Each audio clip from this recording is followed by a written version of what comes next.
G'day guys, how are you? I hope you're all doing very well. This evening I'm going to be doing a review of an art house film from the Czech Republic. This is dubbed in English, released in the year 1988, directed by Jan Spankmeyer, and this film is called Alice. And the story to Alice is as follows. Following the White Rabbit into Wonderland, Alice begins an expedition into an astonishing landscape of childhood adventures, ultimately leading her to the trial before the King and Queen of Hearts. Master Czech animator Jan Spankmeyer brings to life Lewis Carroll's hallucinatory adventure. Spankmeyer's Alice remains true to the absurdity of Carroll's original, but bears the stamp of his own distinctive style and obsessions. Combining techniques of animation and live action, he gives a new and fascinating dimension to the classic tale of childhood fantasies. So this movie is a spin-off Lewis Carroll's story of Alice in Wonderland. So you've got this young girl who is basically her childhood fantasies are coming to life. She follows a white rabbit from her room into the Wonderland. So this white rabbit is a very morbid sort of individual, and you never really get the sense that this is a childhood sort of film. So it is definitely a movie for the more mature audiences. So Alice follows the rabbit down a very surreal path that leads her ultimately to be judged by the King and Queen of Hearts. So if you're familiar with the Alice in Wonderland story, then it's kind of like that, but it's just really weird. So it's definitely the type of movie where the less I say, the better. So if you like the sounds of that synopsis, or at least if it's got your interest, then hopefully I've done a good enough job at making you want to go out there and see this film for yourself, because that's as far as I'm going with my rundown. Now, my thoughts on Alice. This is an incredibly bizarre film. Now, if you're familiar with Jan Spankmeyer, you'll know exactly what I mean. Each and every one of his films are just really, really weird. And it's really hard for me to give a clear rundown of the film because the film isn't clear in itself. But that's the charm of Jan Spankmeyer. He just makes films that take you into this world where you have no idea what's going on, but you go along for the ride. You want to know more because it just keeps on getting more and more bizarre. So films like Conspirators of Pleasure, which details sexual fetishism, that was probably his best film, and that was just, it blew me away with how weird it was. And the charm of his films is that he can combine stop animation with reality really well, and that at one stage you've got reality and the next stage you've got stop animation, and it combines it to make just a really surreal and often nightmarish sort of atmosphere. And I thought Faust was a classic example of that. He's taken this fairy tale and he's done a spin on it to make it a really, really menacing film. And coming into Alice in Wonderland, taking a childhood adventure film, I was expecting something that I got. And that was just an incredibly bizarre film that elevates itself from being just a typical children's tale. And that's exactly what Alice isn't.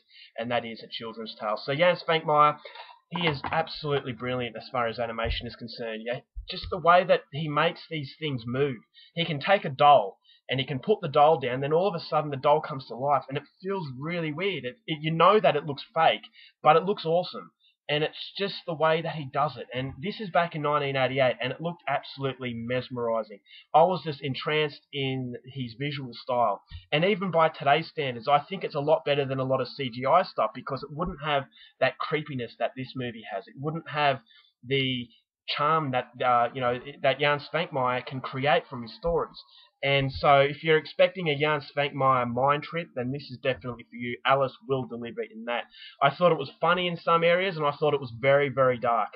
There are some scenes where I thought that is definitely not suitable for children, and there are some characters in the film that were really freaky. So I can assume that this is going to give some kids nightmares, so be very careful going into it.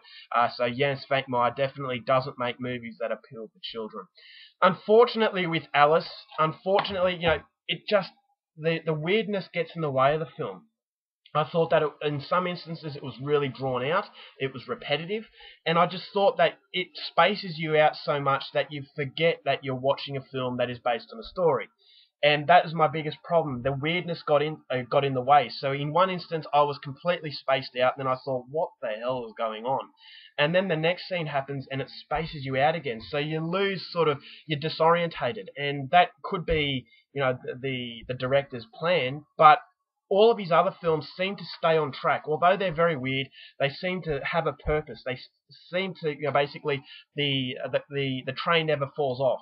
Whereas in this movie, I thought it does fall off the rails, and it does get stuck a little bit, and it feels like a little bit of a mess, in that Jan Svankmajer has just absolutely bombarded you with all this really bizarre material, but the only thing that's really, that it's really doing is getting in the way of the style of the film, getting in the way of the story. So underneath all the bizarre quality, I thought Alice was probably one of his weaker movies, because as far as a movie is concerned, as far as the continuity is concerned, I thought it does get stuck a lot, and unfortunately for that, it does become tedious in some areas.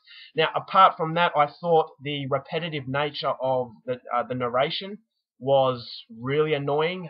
If you watch the film, you know what I mean, where it goes into a close-up of Alice's lips as she's narrating what these sort of people are saying. I thought, yeah, it was pretty cool to start with. It was art house, but after a while, it gets very repetitive and very, very annoying. It would have been better to have that to start with and then just let the story unfold without having to say that's, for example, someone will say something and then she'll repeat it, saying that that's what she said. But we don't need that narration because we know the character is saying it because their lips are moving. So it kind of gives the impression that it's a fairy tale being told by someone, which is pretty cool, but it does get very tedious after a while, and it just goes onto the annoying path rather than the art house path. So there is a lot to like about the film, but unfortunately, as far as Jan Svankmajer movies are concerned, I think this is one of his weaker attempts. The story just loses interest after a while, and it just bombards you with all this really strange material that after a while, it starts to run a bit thin, and you're starting to look at your watch, waiting, to see how much time is left. So it's definitely not a bad film. The animation is absolutely brilliant, but unfortunately, underneath it, the continuity of the story does get bogged down, and unfortunately, it does get a little bit boring here and there. So definitely not one of Jan Svankmajer's best films, but still a film that I would highly recommend due to how good the art house approach is. So overall, for Jan Svankmajer's Alice, I'm going to give it 3.5 stars. Still coming recommended, but compared to his other films, it's just not as good. Alright guys, that's my review. Hope you enjoyed it. Till next time, keep watching movies, and I'll see you later.